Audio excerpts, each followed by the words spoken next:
Alors dans cet exercice, je vous propose donc la spécialité ES 2018, centre étranger, un exercice sur les graphes. Un graphe ici un petit peu original, on a donc 3 sommets. Et après, ça va évoluer sur des matrices et des suites, hein. Évidemment, les graphes, en général, on traduit ça avec des matrices de transition. Et à la fin, donc on va peut-être étudier un état stable quelque part. Et je vois un petit algorithme, hein. Donc on grossira tout ça quand on y sera. Donc premièrement, donc on va déjà bien étudier le texte. On vous demande d'abord ici de reproduire, de compléter le graphe probabiliste qui est ici, d'accord, et qui représente les évolutions possibles de l'état d'un automate dont le fonctionnement est décrit au-dessus. Donc on va bien lire le texte. Donc on est parti. Première question. Un automate peut se trouver dans un état qui est parmi donc F fonctionnel, d'accord, en sursis s'il fonctionne encore mais qu'on commence à sentir que ça va plus, et défaillant s'il ne marche plus. Donc ici dans l'ordre F, S et D, donc fonctionnel, sursis, défaillant. On vous donne ensuite deux phrases qui sont les plus importantes ici pour pouvoir comprendre tout ça. Donc d'un jour sur l'autre. Concernant les fonctionnels, donc les F 90%, le reste et 10% deviennent en sursis. Donc ça, on va pouvoir traduire ça avec des petites flèches. 90% le reste, ça veut dire que eh bien, les automates ici qui sont des fonctionnels, eh bien d'un jour à l'autre, il y en a 90% qui le restent. Donc ici, cette boucle, eh bien ça nous parle justement, vous avez bien compris, des 90% qui restent. On va inscrire donc ici 0,9. On n'écrit pas 90%, on écrit plutôt des nombres relatifs entre 0 et 1. Ici, les nombres décimaux plutôt. Et là, on a ensuite 10% qui deviennent en sursis, donc vous avez 90% qui vont rester, une boucle, et il vous reste 10% qui vont devenir suspects. En tout cas, en sursis, on se demande s'il n'y a pas un problème. Deuxième phrase. Eh bien, concernant les automates en sursis, 80% le reste. Donc c'est la même chose que tout à l'heure, ça c'est la boucle. Donc ici, vous aurez une boucle à 0, 80%, donc 0,8. Et le reste, c'est-à-dire 20%, vont devenir défaillants, c'est-à-dire ne marchent plus. Voilà. Et il vous reste une boucle dont vous parle ensuite. Alors on aurait pu très bien vous demander dès le début, qu'est-ce que signifie ce 1 ? Eh bien, on comprend ici que tous les défaillants, finalement, une fois qu'on est défaillant, on le reste. Et donc là, pareil, une fois qu'il ne marche plus, eh bien c'est fini pour lui, il va rester un défaillant. Vous pouvez écrire tout simplement, quand un appareil est défaillant, un automate est défaillant, il le reste. Voilà, déjà, le texte est plutôt clair. L'avantage dans ce texte, c'est qu'une fois qu'on a le graphe probabiliste, on n'a plus besoin du texte. Donc on va pouvoir tout effacer et faire un petit peu de place pour le reste. Alors il y a deux façons d'amener une matrice de transition dans un sujet de S. Soit on vous demande de la construire, en vous indiquant l'ordre des sommets, F, S et D ici, soit on vous la donne et on vous demande, pour vérifier si vous avez bien compris ce que peut signifier un coefficient. Donc ici, alors ce coefficient, c'est le coefficient 0,2. Alors il n'y a pas de doute, il y en a qu'un dans le texte. Donc voilà, c'est forcément celui-là. Alors ce que vous pouvez remarquer, ce coefficient 0,2 est en deuxième ligne et troisième colonne. Alors je vous rappelle comment on fait une matrice de transition. Donc ici on a trois états. Chaque ligne correspond à un état dans l'ordre, donc F, S et D, et chaque colonne aussi. Et on inscrit, donc aussi on aurait 9 coefficients, parce qu'on a 3 états, et chaque coefficient c'est tout simplement la probabilité qui va mener du sommet qui est horizontal au sommet vertical. Donc par exemple ici, c'est la flèche qui va de S à D. Donc on fait horizontal, vertical. Donc nous, notre nombre, il est où? Il est ici. Donc c'est la flèche, c'est la probabilité du chemin qui va donc de S jusqu'au troisième sommet, donc à D. Conséquence donc, c'est la proportion de S, donc du deuxième, qui deviennent des défaillants. Donc vous pouvez l'écrire en français, c'est la proportion des sursis qui deviennent défaillants. Donc on a donc clairement 20% des sursis, des automates en sursis, deviennent défaillants le lendemain, deviennent défaillants le jour suivant. Et donc 80% reste en sursis, d'accord? Donc voilà, chaque coefficient vous indique comme ça une des flèches, comme ça on peut refaire tout, regardez. Alors on n'a pas 9 flèches parce qu'il y a des états où ça sera 0. Par exemple, ici, on va mettre ça en rouge. De F à F, vous avez 0,9, donc en haut, c'est évidemment un 0,9, ça c'est bon. Ensuite, de F à S, vous avez ici 0,1, donc c'est normal que le deuxième soit un 0,1. Mais par contre, on ne peut pas passer directement de F à D. Donc ici, vous aurez un 0, qui s'explique. Hein. Venant de S, vous ne pouvez aller que en S et en D. Donc ici, vous ne pouvez pas aller en F, vous aurez donc un 0. En S, c'est la boucle, donc 0,8. Et pour aller en D, 0,2. Et la somme en ligne vaut 1. Et de D, ben, vous ne pouvez ni aller en F ni en S. Vous pouvez juste rester en D. Donc vous avez ici cette matrice qu'on appelle matrice triangulaire hein, supérieure. Il n'y a rien sur la diagonale, en tout cas que des zéros. Voilà, jusque-là, on est bien. À compter d'une certaine date, la société relève chaque jour à midi l'état de ses automates. Et donc, on va créer des suites. Fn pour fonctionnel au nème jour, Sn sursi au nème jour et Dn sursi au nème jour. Et donc, on va mettre en place une matrice qu'on appelle donc la matrice d'état probabiliste, Pn. Et on garde le même ordre des sommets, donc Fn, Sn, Dn. Donc au début, eh ben, tous vos automates fonctionnent, heureusement. Hein. Donc P0, eh bien, vous avez une probabilité de 1 que ça fonctionne. Donc ici, pas de sursis, pas de défaillant. Et maintenant, on va vous demander, et en respectant toute cette matrice de transition et tout ce qui se passe dans le texte, calculer P1. Alors calculer P1, eh bien, il faut comprendre comment ça marche. Vous avez la matrice de transition, P1, ça sera P0 à gauche fois M. D'accord? Donc on va le faire à la main. Et je vous montrerai après à la calculatrice. Donc 1, 0, 0. Ici, on écrit la matrice 0, 1, 0, 9, 0, 0, 0, 8, 0, 2, 0, 0. Et on va faire le produit. Et on va le faire vraiment à la main pour montrer qu'on sait faire, pour se mettre en valeur. Donc ici, comment on fait? On s'occupe déjà, le résultat, il faut savoir. Hein. Alors comment on sait? Il y en a une matrice, une ligne, 3 colonnes, qu'on multiplie par une matrice, 3 lignes, 3 colonnes. Donc déjà, on peut faire ce produit parce que vous avez ici 3 et 3. Hein. 3 colonnes, 3 lignes. Et donc le résultat, ben, c'est le 1 que vous avez devant et le 3 que vous avez à la fin. Donc on trouve une matrice 1, 3. Donc une ligne, 3 colonnes, comme au départ, comme P1, comme P0. Et pour faire le produit, on prend la première colonne, 0, 9, 0, 0. On la bascule, on l'écrit juste au-dessus ici. Et on fait le produit terme par terme. Donc 0,9 fois 1, plus 0 fois 0, plus 0 fois 0, ce qui fait 0,9. Ensuite, on oublie cette colonne, on prend la deuxième, on la bascule aussi. 0,1, 0,8, 0. Et on va faire pareil. 0,1 fois 1, plus 0,8 fois 0, plus 0 fois 0. Très simple, on n'a que 0,1. Et on continue. Ici, on fait donc 0, 0, 2, 1, et on fait la même chose. Et là, vous voyez, on obtient donc 1 fois 0, 0, 0,2 fois 0, et 1 fois 0. Donc ici, on a 0. On n'a pas encore de défaillant à ce moment de la partie. Montrez que le troisième jour, l'état probabiliste est 0,729, 0,217, 0,054. Alors ça, il va falloir calculer donc le troisième jour. Donc n égale 3. n égale 3, on demande donc P3. C'est-à-dire qu'il y a eu le départ, après premier jour en évolution, c'est P1, ensuite P2, puis P3. Alors P3, vous l'obtenez à partir de P2 en faisant P2 fois M. D'accord? Mais vous savez bien, on va pas le faire là à la main, parce qu'on vient d'en faire un, on va le faire à la machine. Alors P2, comment on l'obtient? Vous avez compris, P2 c'est P1 fois M. Et les matrices, le produit est associatif, donc on peut regrouper, on peut enlever les parenthèses, et regrouper ensemble les deux M. Ça ne change pas l'ordre, et ça fera P1 fois M carré. D'accord? Alors si vous voulez revenir à M, à P0, bien vous pouvez continuer. P1 c'est P0 fois M, et par la même associativité, ça donnera P0 fois M3. Donc il va falloir utiliser la calculatrice, rentrer la matrice M, et la matrice fera elle-même le cube. Donc on est parti d'abord avec une Casio. Alors quand on arrive avec une Casio, on est donc dans le menu, on va dans Run Math. Ici vous avez marqué matrice.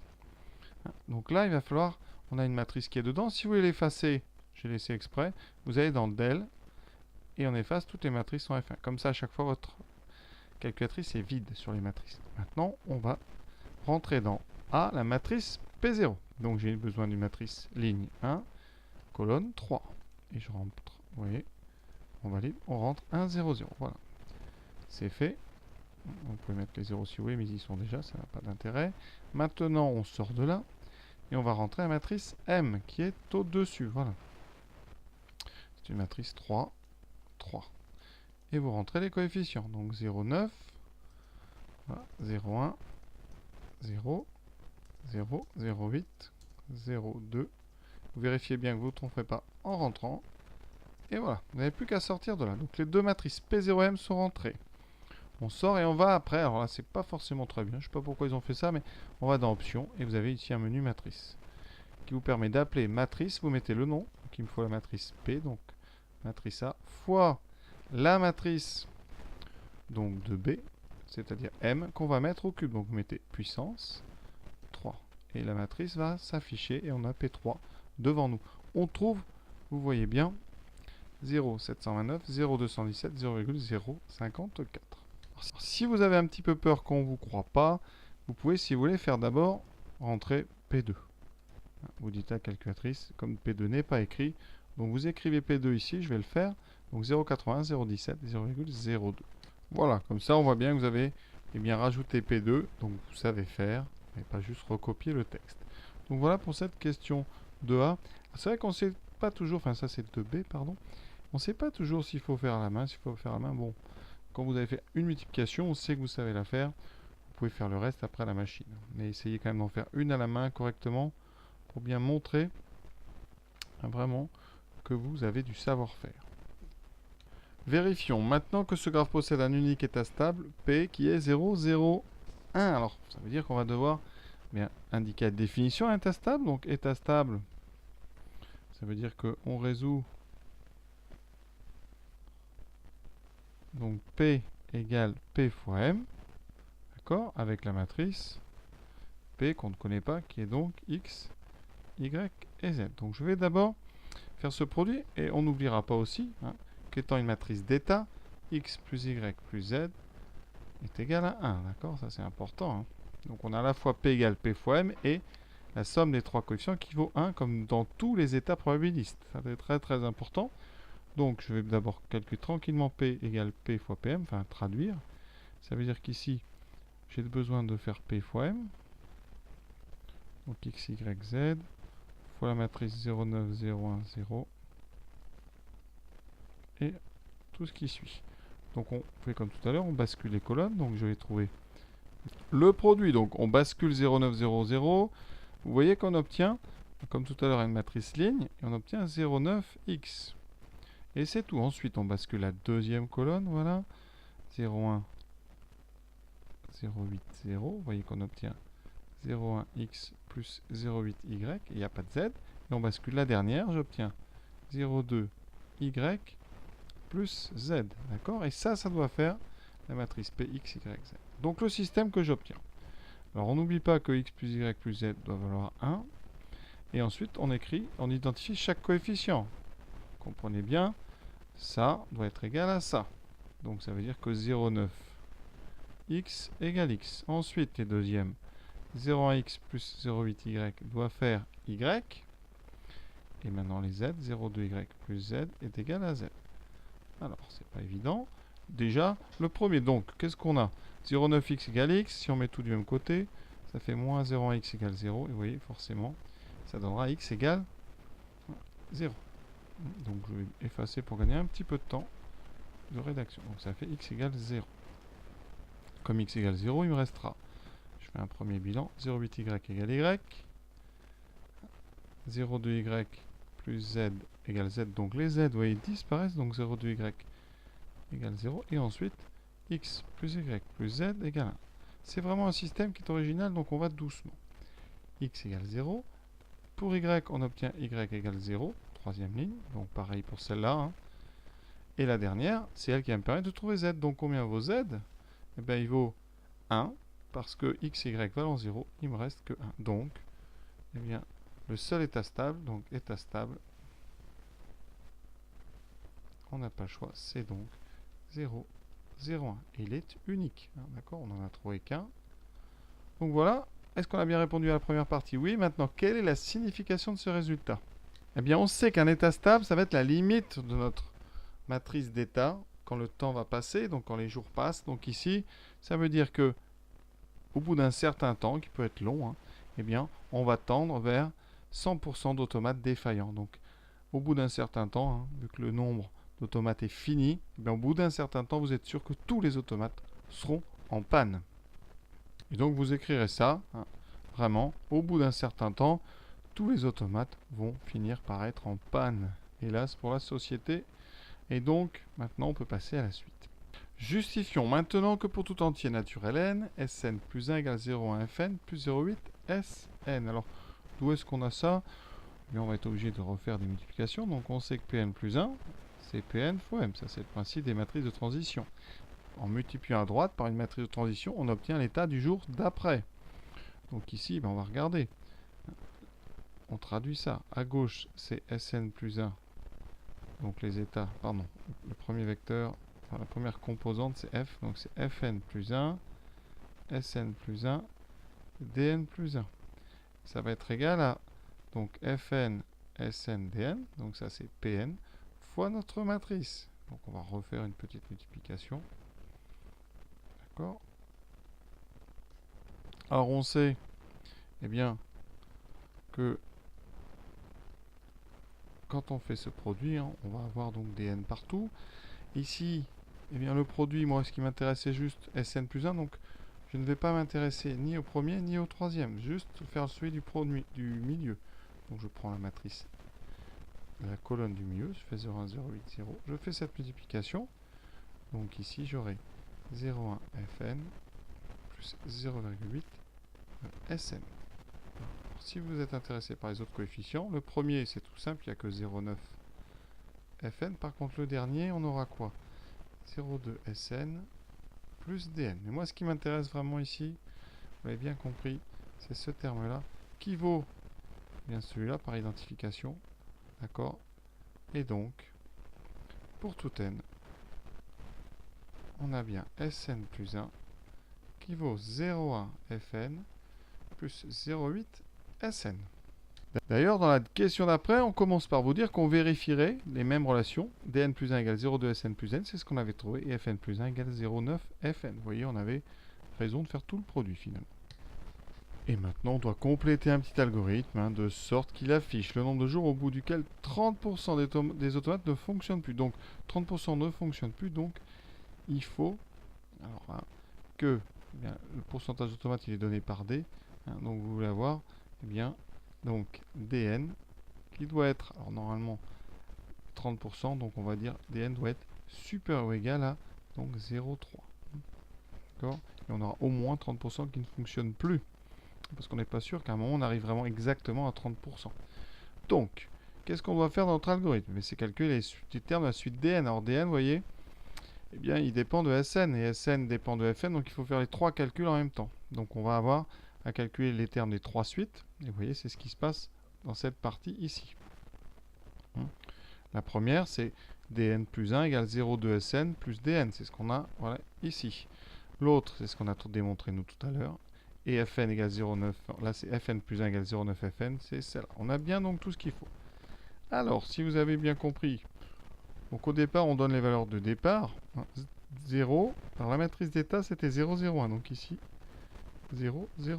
Ensuite, tant que quoi? On va tourner combien de temps? Eh bien, on va continuer jusqu'à temps qu'on ait moins de 30 automates qui ne fonctionnent pas. Donc ici, il faut que les défaillants soient plus petits strictement que 0,3. Et ça va s'arrêter quand on va dépasser donc 30%, ou égaliser 30%.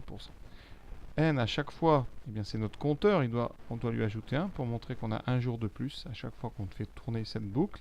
Et à la fin, qui est-ce qu'on affiche? Eh bien, comme d'habitude, dans les boucles conditionnelles, on affiche toujours la valeur de n, c'est-à-dire le nombre de termes que vous avez calculé ici. Hein, ça vous affichera le jour, hein, pour lequel on a au moins 30% des automates qui ne fonctionnent plus.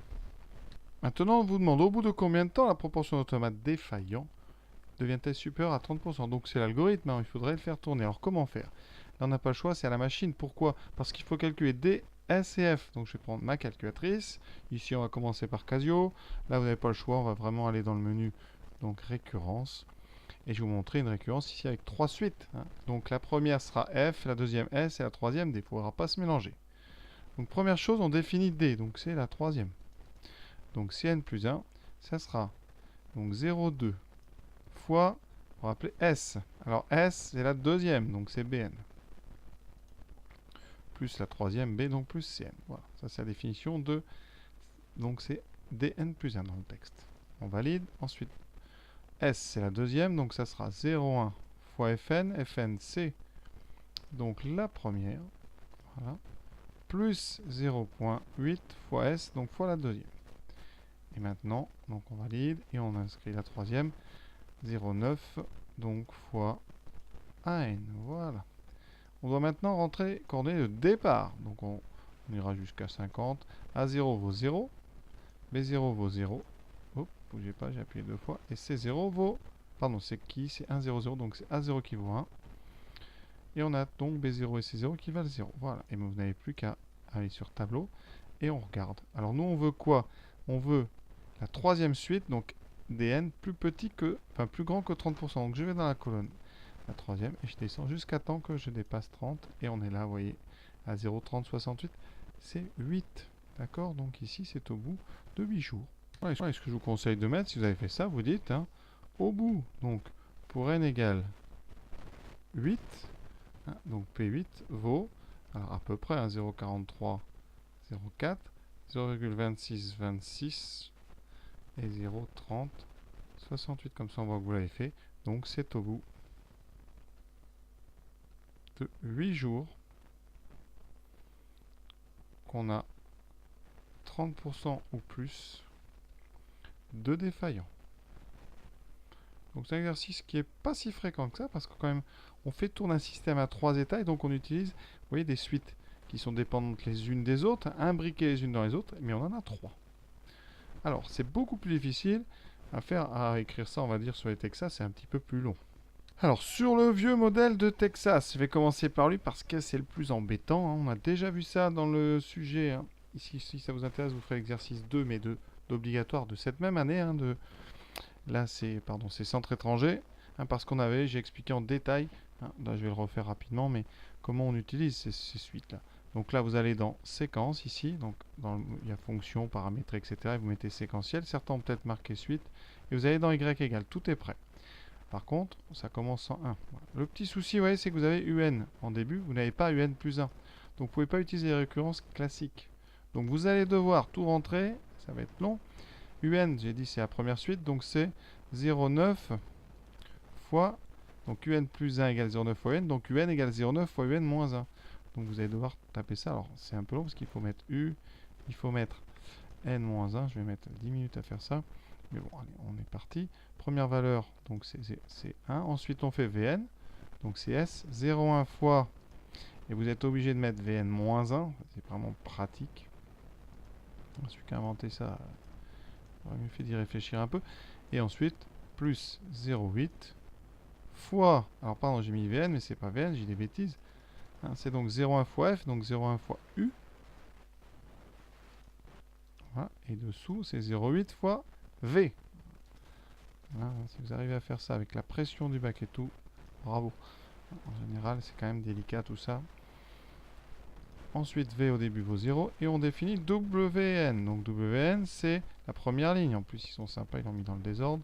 0,2 fois, donc c'est S, donc c'est la deuxième, c'est V, fois N moins 1. Patience, plus D, donc plus Wn moins, donc plus Wn moins 1. On est vraiment obligé de mettre n-1 à chaque fois. Voilà, et on entre la valeur W au début vaut 0 vaut 0. Voilà. On n'a plus qu'à faire le tableau. Alors là, il y a beaucoup de calculs, parce que j'en ai demandé 50, et on regarde, en espérant que je ne me sois pas trompé, on va dans la colonne W, et on descend jusqu'à temps qu'on soit au-dessus de 0,30. J'espère que ça sera 8. Suspense, on est sauvé, ça marche, je ne me suis pas trompé, donc vous voyez, on trouve les mêmes choses. Hein, voilà. Et maintenant, je vous montre avec la nouvelle Texas. Vous voyez quand même, je prends du temps pour vous. Donc ici, comment on fait? On va dans mode, on va dans suite ici, là c'est clair, c'est suite. Ensuite, on va dans F de X, on rentre tout. S'il y a déjà quelque chose, on le dégage. On commence donc par mettre N minimum. On a bien les suites avec UN plus 1 et on rentre. Alors, il me faut les suites sous les yeux. Donc UN, c'est donc la suite F. On a dit 0,9 fois U, alors c'est pareil, hein, toujours aussi long. Mais là, on n'a pas le n-1 à mettre. Hein. Ensuite, U0, on a dit que c'était donc 1. U1, on ne le met pas. On n'a pas besoin. Ensuite, Vn plus 1, CS. Donc c'est 0,1 fois F, donc 0,1 fois U. Voilà. Et N. Ensuite, plus 0,8 fois S. Donc plus 0,8 fois S. S, c'est la deuxième, c'est V. Voilà. Patience et longueur de temps. On est bon. Maintenant, V0, c'est 0. Voilà. Et on va définir la troisième, c'est-à-dire la suite des défaillants. Donc c'est D02 fois donc W N. C'est tout ce qu'il y a. Plus, pardon, non, c'est bon. En espérant, alors maintenant W0 c'est 0. Voilà, on va faire notre petit tableau. On va donc table. Voilà, ça marche ou pas. Patience, j'ai appuyé ou pas. Oui, donc tout est là. Alors ici j'ai des 0 dans W, donc j'espère que je ne me suis pas trompé. Donc on va quand même... Ici je suis beaucoup trop long, donc on va revoir. Hein. Est-ce que j'aurais pas commis une petite erreur? Donc 0,9 fois UN. Donc UN plus 1 égale 0,9 fois F, ça c'est bon. U0 égale 1. Ensuite, 0,1 fois F, ça c'est bon. Plus 0,8 fois S, Vn, on est bon. V0 vaut 0. Ensuite, Wn, ah, c'est là, j'ai oublié de mettre plus D. Donc on va être un tout petit peu vite sur le dernier. Pas de panique, hein. C'est important de savoir corriger ses erreurs aussi. Donc vous voyez, j'en fais comme tout le monde. Plus D, donc 0,2 fois, c'est là que je me suis trompé. Oh. C'est 0,2 fois S, donc 0,2 fois Vn. Je laisse exprès les erreurs, j'aurais pu retourner, mais vous voyez quand même que ça arrive et qu'il faut savoir, eh bien, réagir. Voilà, et Wn. Voilà, là, en espérant, on prie, on fait notre tableau. Est-ce que ça ressemble un peu plus à ce qu'on attend? Vous voyez que ça tourne ici, hein, parce qu'on fait beaucoup de calculs. Bon, déjà, ça a l'air d'aller. Wn, alors ça marche, ça ne marche pas. Déjà, ça commence beaucoup plus haut que tout à l'heure. Mais là, le problème, oui, c'est que mon... Je sais pas pourquoi on commence à 13, donc là, c'est parce que ma définition de table doit être trop haute. Donc ici, je vais commencer ma table à 0, ça sera beaucoup mieux. Et voilà. Donc, hein, tout ça, c'est des petits réglages qu'il faut savoir faire, ça fait une belle machine comme ça. Donc ici, en 1, voilà, effectivement, on regarde, et là, on est sauvé. Merci, on ne s'est pas trompé, on trouve la même chose que tout à l'heure, donc n égale 8. Voilà, donc à vous, hein, évidemment, de refaire une fois si vous avez ce genre de calculatrice. Vous voyez que donc là, suite à 3 états égale utilisation du mode récurrence un petit peu plus compliqué. Mais chaque calculatrice, vous voyez, est capable de le faire, donc pas de panique. Et on finit ce sujet par une question hein, très très intéressante et difficile. Hein. Dans le codage de la boucle, tant que est-ce que l'ordre ici des affectations sur l'ordre des calculs est-il important? Et il faut justifier. Hein. Il ne s'agit pas de répondre oui ou non, il faut justifier.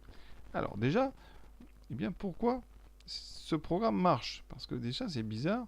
Souvent, comme ça, quand on a plusieurs suites imbriquées dans les unes les autres, on a besoin de valeurs tampons, c'est-à-dire des endroits où on stocke les valeurs au fur et à mesure. Ici, eh bien, qu'est-ce qui se passe? On va faire une petite boucle, vous allez voir, je vais vous montrer ça. Et je vais écrire donc les valeurs dans l'ordre, on va les garder. On avait dit donc fonctionnel, sursis, défaut. Au début, on a 1, 0, 1. D'accord? J'ai laissé les formules ici. Si je veux calculer, eh bien, ce qu'on nous dit, je commence par calculer D. Alors, vous pouvez dire, mais pourquoi est-ce qu'on calcule D en premier? Pourquoi? Parce que, eh bien, on ne se sert plus du tout de D après, dans les deux autres lignes. Effectivement, quand je vais faire ce calcul, je vais remplacer D par 0,2 fois S, donc 0 plus F. Donc, je vais mettre 0. Jusque-là, on se dit, ça ne va pas changer grand-chose, puisque c'est la même valeur. Vous voyez? On continue. Maintenant, on calcule S, donc 0,1 fois F, 0,1 fois 1, 0,1, plus 0,8 fois 0, donc ça fait 0,1. Et F, c'est 0,9. Jusque-là, pas de problème, N devient 1. Ça commence les problèmes juste après. On commence par calculer D en premier, donc ça va donner 0,2 fois S. Et là, on a du 0,1, donc 0,2 fois 0,1, ça fait 0,02 plus D, voilà. Ensuite, on calcule S en faisant 0,1 fois F. Donc 0,1 fois 0,9, ça fait 0,09, plus 0,8 fois S, donc plus 0,0, c'est donc 0,8 fois 0,1, ce qui fait 0,08, donc on a 0,17. D'accord? Et ensuite, on aura 0,80.